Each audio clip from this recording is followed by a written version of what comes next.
Ndabashuhuje inshuti zacu, inshuti dukunda, bavandimwe, ndabashuhuje amahoro y'Imana abane namwe.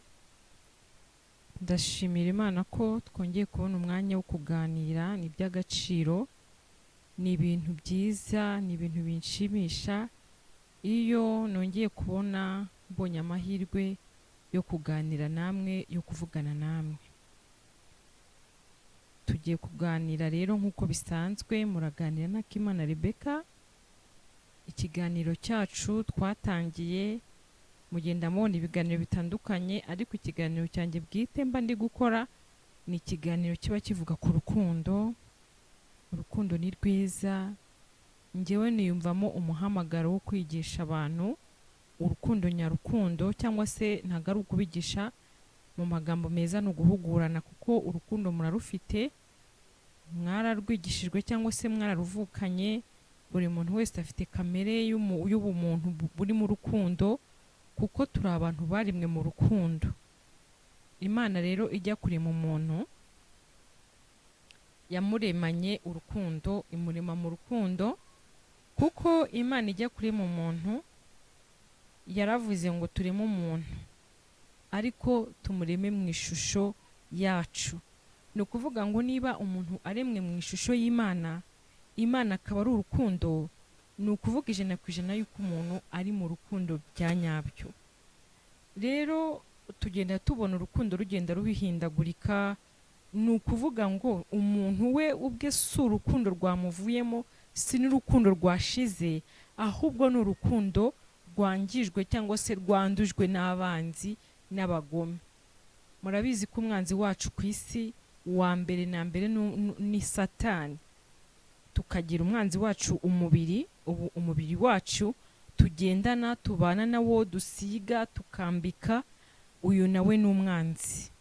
Iyi si dutuyeho twirirwa duhirimbana, tuyubaka, tuyitunganya, turwanira iminani n'amasambu, ukumva kuba uri ku isi ufite inzu y'ikirenga, uyitwaraho imodoka, ari ibintu biteye ubwoba cyangwa se bishamaje, ariko menya ngo iyi si nayo ni umwanzi wawe. Uko ugerageza kuyikunda, uko ugerageza kuyikorera, uri kumwe n'umwanzi wawe, uri gukorera umwanzi wawe. Umubiri wawe kuwambika ukawugaburira, menya ngo ni umwanzi. Hakaba rero hari n'umwanzi ruharwa, ari we Satani. Niwe rero ukorana n'abadayimoni n'imyuka mibi, imyuka yihinduranya cyane, akatwangiriza rwa rukundo. Ariho hahandi ubona umuntu akora ubukwe mu mezi 2-3 ngo divorce, mu mwaka umwe babyaye abana 2, umwana umwe se ngo divorce.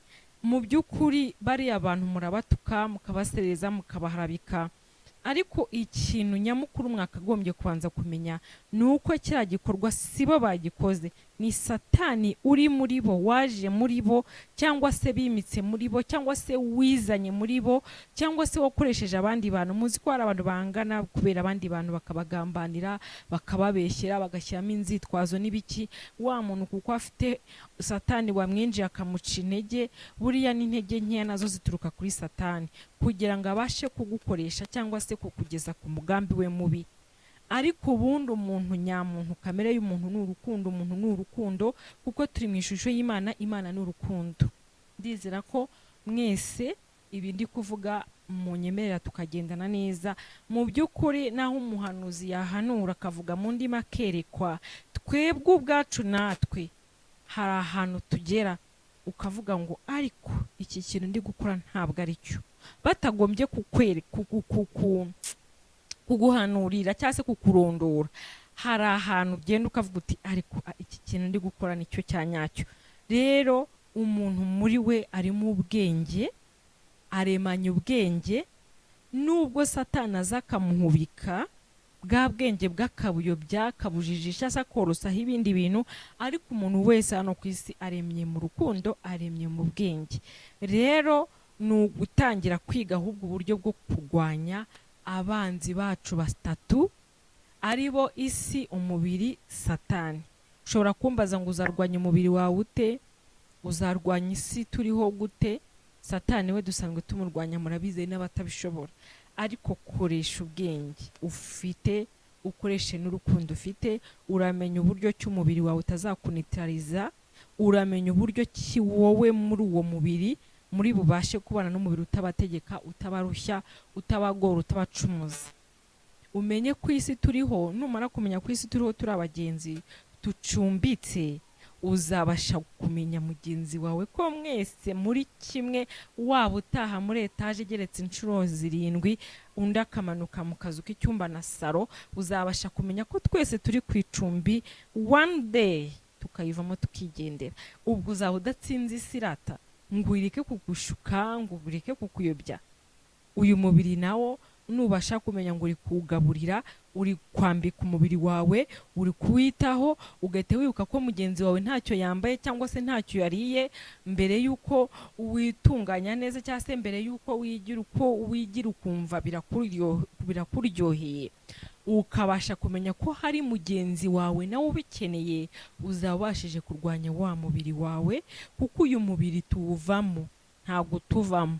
Uyu mubiri tuwuvamo tukagenda tukawusiga hano ku isi aho n'indi mibiri yose iri.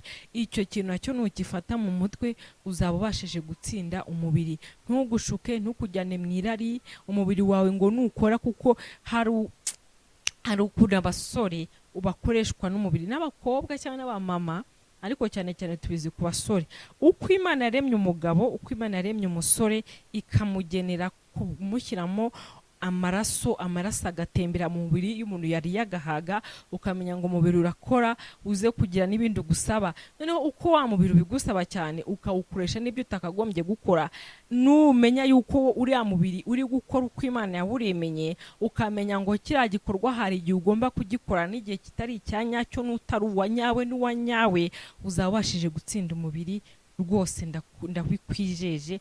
Kontrola umubiri wawe, ukontrole ubwenge n'isi, bizatuma uyikontorora. Satani nta hantu yaguhera ibyo wabishoboye, kuko nibyo akoresha. Uyu munsi rero nyamukuru turavuga ku kuri n'ikinyoma. Murabizi iyo ndi kuganira rwose tugica hirya no hino, kandi biba bikenewe, kandi tuba turi guhugurana, niko nababwiye. Hanyuma rero ukuri ni iki, ikinyoma ni iki? Ukuri ni Imana, ni ubumana. Ikinyoma ni Satani, ni imyuka mibi. Kuko umuntu wese uzi ikinyoma, tukizi cyane cyane ku nzoka, ariyo yavumwe kubera ko yaje kubeshya Adamu na Eva igihe bari muri Edeni, igashuka Eva. Abantu benshi cyane babikontaho ukuntu gutandukanye, sibyo nje kuvuga, nabyo tuzabivugaho kuko dufite byinshi byo kuganira. Ariko niho hantu hambere twamenyeye yuko inzoka ari umubeshyi, ari Satani. Nta na rimwe yazakugirira imbabazi, kuko umurimo we, umwambaro we mwiza yambara akaberwa, ni ikinyoma.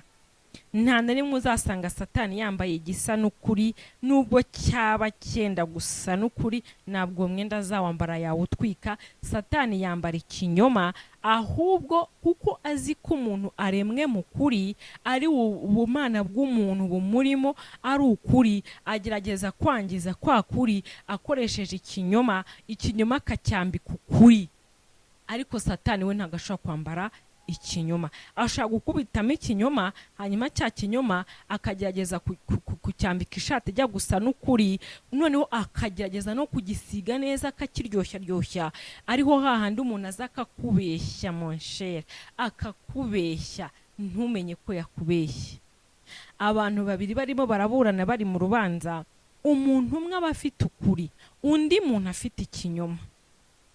Umuntu rero iyo afite ukuri, aba yiyizeye 100% ko kuriya kuri bumukize, kukamukura mu byo arimo kuburanamo cyangwa se mu byo arimo akubazwa, agakoresha ukuri. Hanyuma rero umuntu ufite ikinyoma, kuko yambaye umwambaro wa Satani, Satani aragisigiriza, akakisiga, akacyambika, maze yatangira kuvuga, agatangira ngo nukuri rwose, ntabwo mbabeshya, ndavugisha ukuri. Niyo agiye kurahira, nubwo wamuha Bibiliya 5, igihe cyose Satani yamwambitse icyambaro kibi, aratangira akavuga ngo mfashe bibiliya cyangwa se mfashe ku idarapo ndahamya neza ko ngiye kuvugisha ukuri. Cya gihe uriya muntu aba yamaze kwambara na satani wa mwambaro agatangira agaca hirya, murabona byagenze gute, n'ukuri, akanarira agahogoza. Ariko inshuro nyinshi umuntu uvugisha ukuri ntago agomba guca hirya no hino, avuga direct ajyanye muri kwa kuri. Kereka iyo bamubajije ibimenyetso, icyo gihe nibwo abizana. Ariko uriya w'ikinyoma atangira kuvuga ngo ni ukuri, ngo murabona burya na cya gihe ngo twari twabanje guhura, ngo nuko ngo araza ngo abanza kunkubita urushyi, ngo cyangwa se ngo ni ukuri ngo ari amafaranga yayampaye ngo tubanje kuryamana, ngo ni ukuri ngo nta nubwo ari inshuro imwe ngo no akarahira agahita atangira gushyiraho motifu. Ariko iyo umuntu afite ukuri yavuga gake, yavuga cyane, nta na rimwe azategwa ibyo ari kuvuga. Ukuri kurakiza, ukuri kubeshaho. Dufite ijambo riri muri Bibiliya, ndakeka ari mu Migani cyangwa se mu Mubwiriza, havuga ngo amagambo aturuka mu kanwa k'umuntu niyo amubeshaho, niyo amutunga. Ni ukuvuga ngo niba utunzwe n'ikinyoma, abatubuzi barabeshya, hari n'abacuruzi babeshya benshi. Mana yanjye, abacuruzi ndabagira inama yo gutangira kwiga kuvugisha ukuri, kuko nanone muri Bibiliya hari ahandi hantu handitse ngo ingero zitari iz'ukuri, ingero z'ibinyoma ni ikizira kuwiteka. None se wagize ngo umucuruzi abeshyira ku munzani gusa? Ni ukuri atangira kukubwira, ni ukuri bino bintu n'ibishyashya twabiranguye mu gitondo, ni ukuri uyu munzani wanjye urakora ntarapima, ni ukuri urabona twabiranguye 45 turafataho 5 yonyine tubigurisha 50. Urumva neza? Kandi yabiranguye nka 20. Rero iki ni cyari cyo cyose kijyanye n'ikinyoma. Hanyuma iyo wikojeje hirya gatoya undi ahita akubwira ati turi kubigurisha 30. Ubwo se uba wumva uriya wakubwiye yakubwije ukuri? Yego mushaka inyungu ngo ushimishwe no gushyira umuryango agatubutse, ariko buryo ubujyanye kizira mu rugo rwawe. Niho hahandi uzabona umuntu arakora, aracuruza, arunguka, afite n'abakiriya kubera ka karimi keza karyaryata.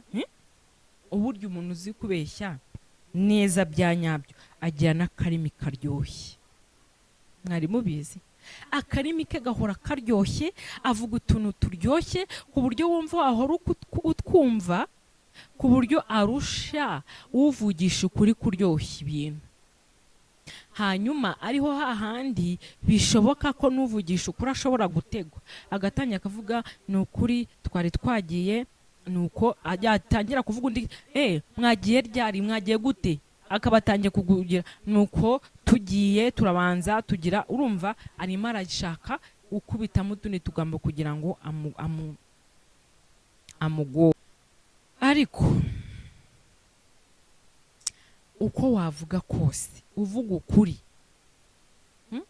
uko wabigenza kose uvuga ukuri, rata uzakuvuge neza. Uzarekura w'ikinyuma avuge, kuko we Satani ikintu yagambiriye ni ukugira ngo ajya gutega mu magambo, utangira uvuga utegwategwa cyangwa se usubirasubiramo wa muntu uri kubwira yumve kuri kumubeshya. Hanyuma uriya rero kuko azi kubiryoshya, azavuga ashyiramo n'udukorosi, akate, azamuke, amanuke, atambike, yinjire, atambika yinjiramo neza, kugira ngo amenyekanisha abantu ko ibyo arimo kuvuga ari ukuri. Ariko wowe wabona uri guterera uzagumuterere, wabona uri gutambika uzagumutambike, wabona uri gukata uzagumukate. Ntuzategwe, ntuzakatakate. Ukuri kurakiza, ukuri ni kwiza. Igihe cyose umuntu arimo kwidefanda yerekana ukuri. Erega n'uriya muntu ufite ikinyoma arabizi neza ko ari kubeshya. Niba muri mu kiganiro aje kubeshyira mugenzi we, arabizi neza ko ari kubeshya. Ni ukuvuga ngo mbere y'uko aje kukubeshya yabanje anonosora amagambo neza agiye gukoresha kugira ngo abakubite cya kinyoma. Ariko uvugisha ukuri arakwifitiye ntagomba kurepeta, nta repetisiyo ukuri gukeneye kuri muri we, aragenda kuvuge. Noneho rero ashaka no kukuvuga mu njyana itagezweho. Hanyuma uriya rero w'ikinyoma aravuga ati njyana ubu ngubu igezweho ni ukugenda tuvuga ngo mwana, cyangwa se nuko tuvuga ngo yego, nuko tuvuga ngo yesi. Mugena mono utuntu tutugambo tugiye tugezweho twiza twinshi, ariko ukuri nta njyana ngo barakwitamo ngo iyi njyana ngo oya. Ukuri guhora ari ukuri, ukuri guca mu ziko ntigushye, ntigukenera injyana ngo gucurangirwe, ntigukenera.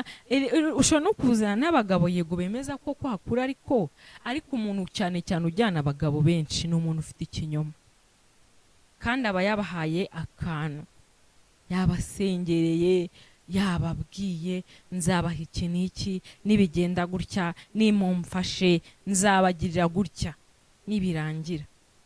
Ubwo se ari nk'umuntu winywera akantu nyine, ntagenda akabipacapaca ati njye ntibindeba nipfa kuba navuze bampaye yanjye. Ariko undi ufite ukuri arajyana abazi uko kuri, kandi bo baragendera ubuntu, ntibagomba kuvuga ngo uzatwishyura. Rero ikinyoma ni Satani muri kumwe mugendana, muntu utunzwe n'ikinyoma, muntu ubeshejwe n'ikinyoma, muntu urya kuko yabeshye, muntu wambara kuko wabeshye, muntu ugira inshuti kuko wazibeshye. Uzi ko abantu bagira inshuti z'ibinyoma, ugahora umubeshya ku wa mbere, ku wa kabiri, ku cyumweru, kuri telefone muri kumwe, ugahora umubeshya kugira ngo akomeze gukunde. Ese yereka nkubaze, uzamubeshya inshuro 40 ingahe? None se wari uzi ko namara kumenya yuko uri kumubeshya azakwanga naho mwamenyaniye akaharimbagura ku buryo atazongera no kwibuka ko mwigeze mumenyana? Wari uzi neza ko ikinyoma gihabwa intebe kikicara kikanegama, kikanasigwa, kikagaburirwa, kigakarabya, kikaryamishwa, kigateteshwa, ariko igihe cyo cyageze bagita mu muriro kikagurumana? Ariko kwa kuri baguhejeje hehe hanze, banakinze, kwanyagiwe, ukuri kwababaye, ukuri kuri hari, ariko kurabizi ko ari ukuri kurihangana. Ikinyoma iyo bagisize hanze bagakinga kirasakuza, kikavuza induru, kigatabaza, ariko kuri iyo bagukingiranye hanze, nubwo haba ari mu mvura, kurihangana kukavuga tuti ndabizi neza ko aha hantu ngomba kuhava kuko ngenda ukuri. Nawe uri mukuri, ubuzima bwawe ukaba wumva buri mukuri, ukuri kuzuye, ntugire ubwoba. Ntabwo bimeze neza, nta kazi, uri umushomeri, mu rugo rwawe ntibimeze neza, ariko uzi neza yuko nta kinyoma wigeze uvangamo. Humura, ntuzigere na rimwe uhabwa ikinyoma ngo ugikoreshe kugira ngo ubuzima bwawe bugende neza. Nibinagenda neza ntabwo bizarenga ibihe bibiri, ntabwo bizarama. Abantu babeshejweho n'ubukire, ubutunzi, umuntu akaba ngo ni umuhanuzi, ariko akaba ni babandi b'ibinyoma, aza akakubeshya. Juste icyambere cyo nuko na Bibiliya ibita ko ivuga ko Imana izabahana. Noneho rero kuvuga ngo Imana izabahana, na hano ku isi ibinyoma byabo birabatamaza. Niba umuntu aje akakubwira ngo Imana iguhaye inzu, akakubwira ngo nta myaka 2 iri burenge, ukabona umaze 10, ubwo uriya muntu uzongera kumwizera? Nawe ubuzima bwe buzaba mu binyoma, abe mu buzima bubabaye, abe mu buzima butanejeje.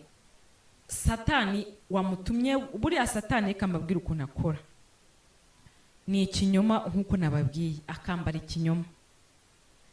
Iyo agerageje kugukoresha ukemera, aba afite inzira ebyiri muri kunyuramo. Ya nzira urimo gukoresha ikinyoma n'indi nzira ku ruhande yo kugukoza isoni. Ako kanya directe naho yatinzamo gake, ariko ahita gukushoreraho n'indi yo kugukoza isoni.